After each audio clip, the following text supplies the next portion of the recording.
I'm Andrea Blythe, and it has been 7 years since I last made a vlog. So 7 years has been a long ass time. I've been thinking about doing vlogs like all the time, and I just kind of decided I just gotta do it. If I keep waiting for the perfect conditions or the perfect story or timing or any of those things, then it's never gonna happen. I'll keep procrastinating and the videos will never get made. So here we are. I am making a video. For this video, I'm going to talk about 10 of my favorite things from 2019. 10 things I loved, and it's a whole variety of things. I've got books in there and movies and video games.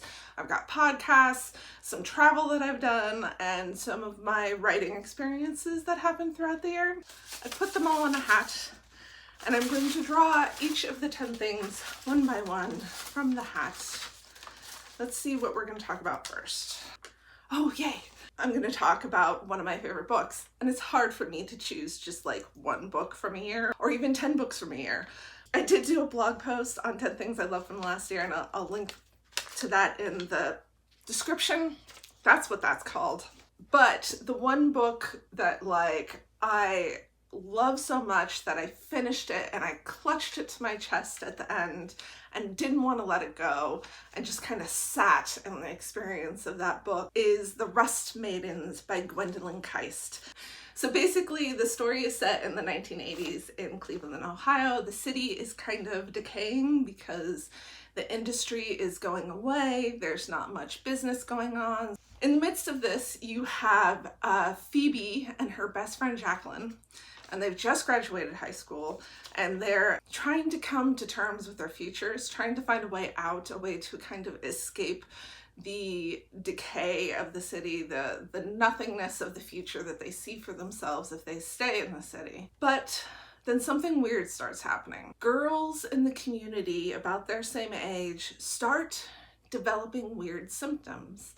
Their bodies start leaking gray water, and their nails become broken glass, and their bones turn to rusted metal. They start changing on a fundamental level. It's this really uniquely beautiful body horror story about the way these girls' bodies change and starts to resemble the decay of the city in which they live. And what really just made it click for me is the way Gwendolyn Christ portrays the female relationships in this story. You have the main character Phoebe. You get to see her point of view from two eras, in the 1980s when she's younger, and then up into adulthood. She comes back to town and to visit the family and kind of takes stock of what happened to her friend and the girls of this community.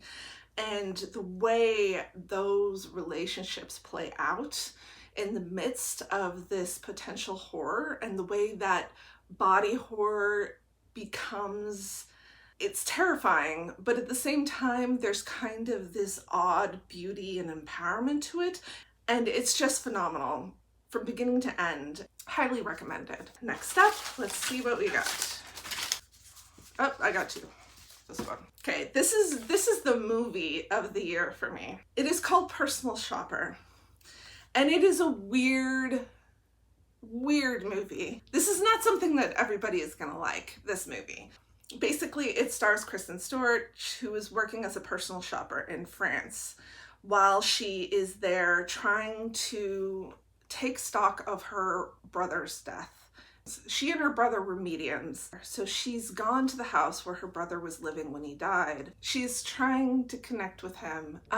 It's hard to even know how to describe this movie. There's so many layers, and it's hard to describe this movie without giving things away. And even if you do give things away, I don't even know if you're giving things away, because the way this story evolves is so odd. It has several tonal shifts. It kind of starts out as kind of a horror story and then morphs into a thriller and then changes into something else entirely by the end.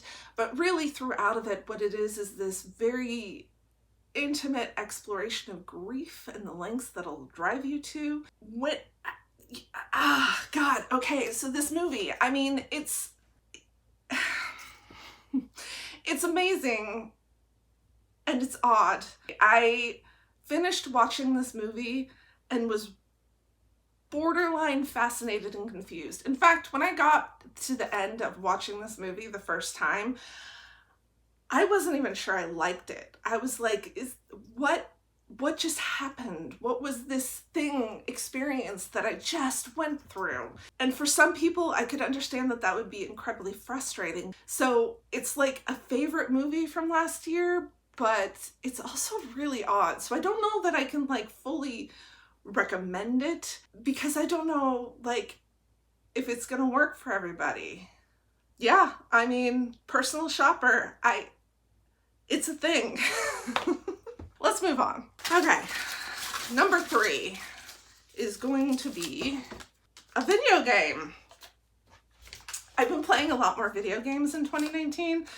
I love video games. I've always wanted to be able to put more time into playing video games. It also means it takes a little bit of time away from my reading, but that's okay. My game of the year almost was Resident Evil 2, but then at the last minute, in the very last week of December, I started playing Horizon Zero Dawn, and I plugged it in and I thought I was gonna have it on for just like an hour or two, and then I lost 9 hours of my day. That is a thing that has not happened to me in probably a decade. I don't even know how long it's been that I've just been completely immersed in a world in that way. And this game just hits all the right notes in terms of aesthetic and style and everything. The storyline is that you play this girl named Aloy, who is a part of a tribe and has been outcast from the tribe when she was born, and she is raised by another outcast named Rost. She determines as a child that she is going to do what it takes to basically win her place back into the tribe and get the answers as to who she is and where she's from and who her family actually was. And in the course of doing that, it opens up this whole wider, greater mystery in terms of the world and the society and the people, the various tribes and all that kind of stuff. And aesthetically, the world is fascinating because it's an apocalyptic world. There are clear signs that another society has existed before. It's a society that has built these mechanical machines, and they come in the form of horse-like machines and grazing kind of machines, machines that seem to be like saber cats, all these different kinds of machines that are animal-like existing in this world. And they are dangerous, and if you come up to them, they will attack you. And then you have to deal with fighting these huge machines, and each one has different aspects to them, so you have to figure out how to fight them, what's the best method to fight them. Should you try to just sneak by them because they're too big and you don't want to touch that? So the gameplay is amazing, and the story is amazing, and the mystery is fascinating, and everything about it is just so good. It's an amazing game. I'm still playing it now.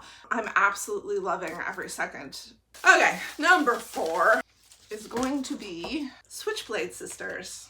Switchblade Sisters is a podcast. It is hosted by April Wolf, who is a movie critic and has works on movies as well. And what she does is she interviews female filmmakers, actors, directors, writers, anybody in the industry, and they get together and they talk about horror and genre and action flicks and kind of dissect them and talk about how these movies were made and what they mean to them and how they impacted their own work. And then they'll get into some of the behind the scenes of like filmmaking itself, and they'll talk about their own projects, and it's just so well researched, so well put together. It's such brilliant conversations every single time. It's just fantastic. Number 5 is whatever this is. What are you? Oh, I got a tattoo. I got my first tattoo last year. My friend took me with her to go get a tattoo.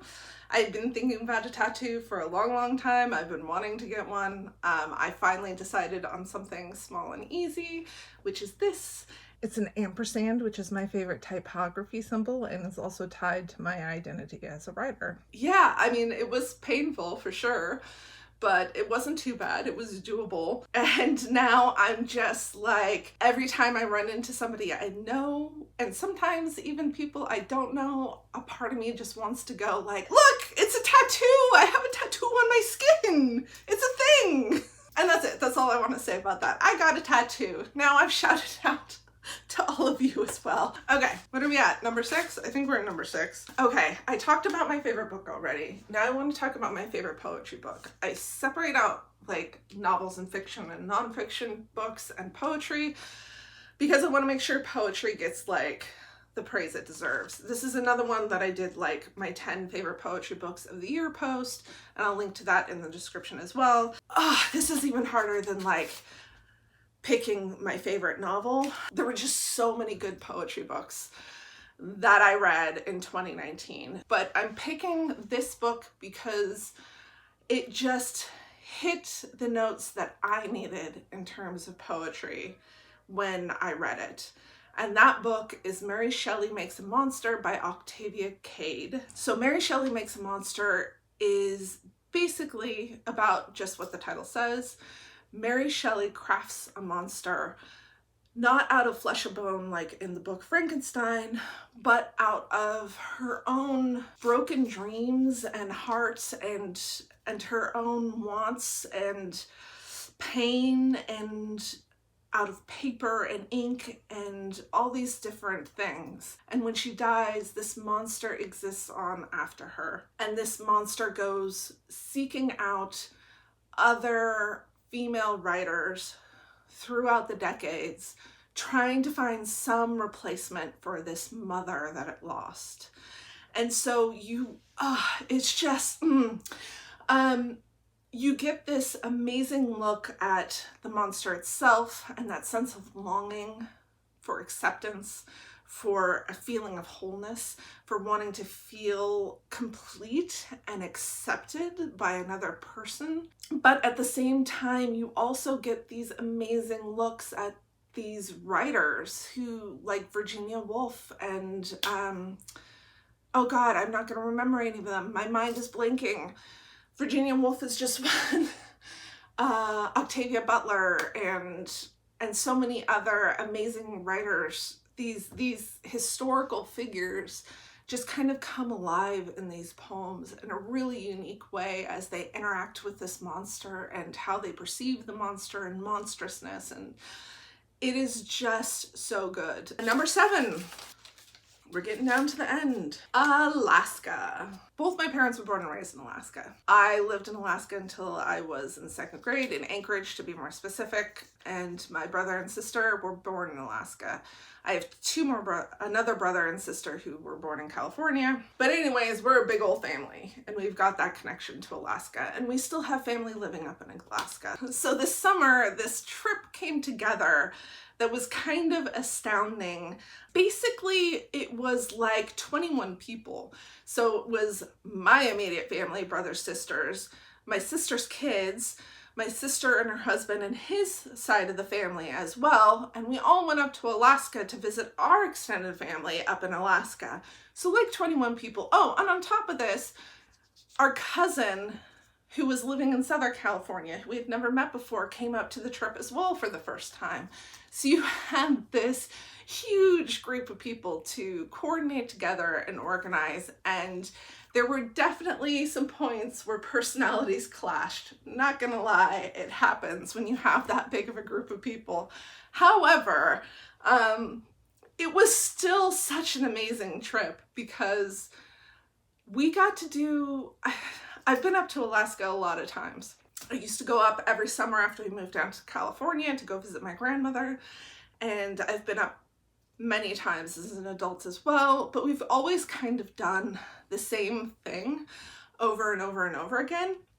So on this trip, we kind of got to explore a little more, and we took a road trip and went out to Soldotna and stayed at a cabin there, and then we went down to Homer and stood on this beach that once we were standing on it, all of a sudden I had a vivid memory of being there as a child, a memory that I hadn't thought of in decades. So that was an amazing callback. And just overall, like, I love Alaska so much. It is such a beautiful place. It is a place that I feel deeply connected to, and being back there with the whole family, even with all the different personality dynamics, was just such an amazing experience. We got three more. I counted wrong. No, I didn't count wrong. This is 8. I wrote a story this year called How Bluebeard Ends. It was a story that I was really proud of in terms of the style and the way I told this short story. It is based on the Bluebeard fairy tale, which involves a murderous husband, and it imagines different endings for that fairy tale. This is a story that I had been trying to publish for a long time, and this year it found a home in Corvid Queen. And it's just awesome to be able to see it out there in the world. And that alone is amazing. But in addition to that, the editors at Corvid Queen decided to nominate this story for a pushcart prize. It is one of those things that maybe it's only a big deal to other writers, but the sense of validation that comes out of not only having a story published, but also have it nominated for what is considered a fairly prestigious award in the writing community I don't even know how to describe it. Yeah, and just thank you so much to Corvid Queen for publishing my story and for nominating it. I'm so honored, and they're an amazing publication. I recommend that everybody check them out. Okay, we're down to the last 2. What are you? It is the trip to Iceland that I took this year with 3 out of my 4 brothers and sisters. It was semi-spontaneous in the sense that, like, we chose this destination based on the fact that it had a cheap plane ticket for only $600. Iceland is an absolutely stunningly beautiful country. It is sculpted by volcanoes and water. There are waterfalls everywhere. My brothers and sister and we all rented a camper van, and we just basically wandered around. We didn't have any plan. We'd be driving down the road, and then we'd be like, waterfall! And we just take off towards the waterfall. And we just found some of the most stunning vistas. One of my favorite waterfalls was one in which we were able to actually climb up this path that brought you behind the water. So you were looking out at the sun setting in the background. And by sunsetting, I don't mean actual sunset, because it was pretty much light out 24 hours. So there was no darkness. Our sense of time was completely off. We were going to bed at about 2 a.m. and waking up at about noon every day, just because of the way the lighting was messing with us. But it was just such an amazing trip. We got to bounce around as siblings. We felt like kids again. We got to explore. It was so much fun watching my brothers just like decide to take off up a mountain, leaving my sister and I behind. It was a trip of so much laughter and beauty and amazing moments. I want to go back to Iceland so much. I want to go back in different seasons, and I want to drive around the whole island, and I want to see the Northern Lights, and I just want to see more of it because it's such a beautiful country. It's expensive, but it's gorgeous. Honestly, the only downside to the entire trip was the fact that our other sister couldn't come with us. That was sad. Other than that, it was so good. Last one. Funny that this ended up being the last one, because it was one of my biggest lessons of last year. I started out 2019 trying to finish a novel that I had been working on off and on for, 6 years or something like that. I had taken like a 3.5-4 year break from it and came back, and I was like, I'm gonna do it now. Now is the time that I'm gonna come back to this novel, and I'm gonna finish it, and I'm gonna edit it, and I'm gonna send it to agents, and this is gonna be the novel. And I struggled so bad to coming back to that novel. Essentially, I was torturing myself I was punishing myself for not writing it. I was not enjoying the process of writing it. I was not feeling connected to those characters anymore. It was not working for me. And there was this moment in October, I think, when National Novel Writing Month was coming up. And I was like, what if I just give myself permission to write something else? Anything else. It doesn't have to go anywhere. It doesn't have to be anything. It doesn't have to do anything. I can just work on something for the fun of working on it, and I can let this novel go. This novel does not have to be the one and only novel that's going to launch my career. Let it go. And I cannot even begin to express the amount of relief that came with just letting that novel go aside. It doesn't mean I'll never go back to it. It may come back around, but then again, it may not. I may never finish it, and that's okay too. I started working on this other novel and I had so much fun. So while I think it's important to finish the things we start, I also think it's important to know when to let go of something that is just not working and move on, and not make it a torturous experience if we don't have to. That's what I did, and it changed so much. I felt way less depressed about my writing goals, my writing career, if you want to call it that. And it's just been so much better for me all around. So yeah, that's it. Those were my 10 favorite things from 2019. Tell me what your favorite things were from 2019, whether it's travel or moments or relationships or books or movies or games or whatever it was, whatever you loved in the past year. Tell me about it in the comments. Here we are. I have made a vlog. I have done it. What am I going to do now with my videos? Am I going to keep making videos?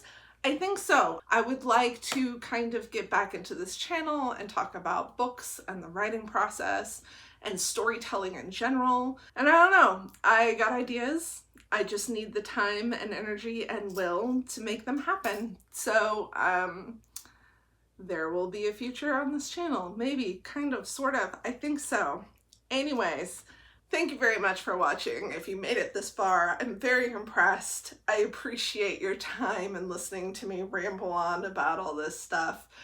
And if you enjoyed watching this video, please hit that like button, subscribe, ring the bell, I guess. That's the new thing. That's new since I last made videos. And I wish you all the best, and I hope you're loving life.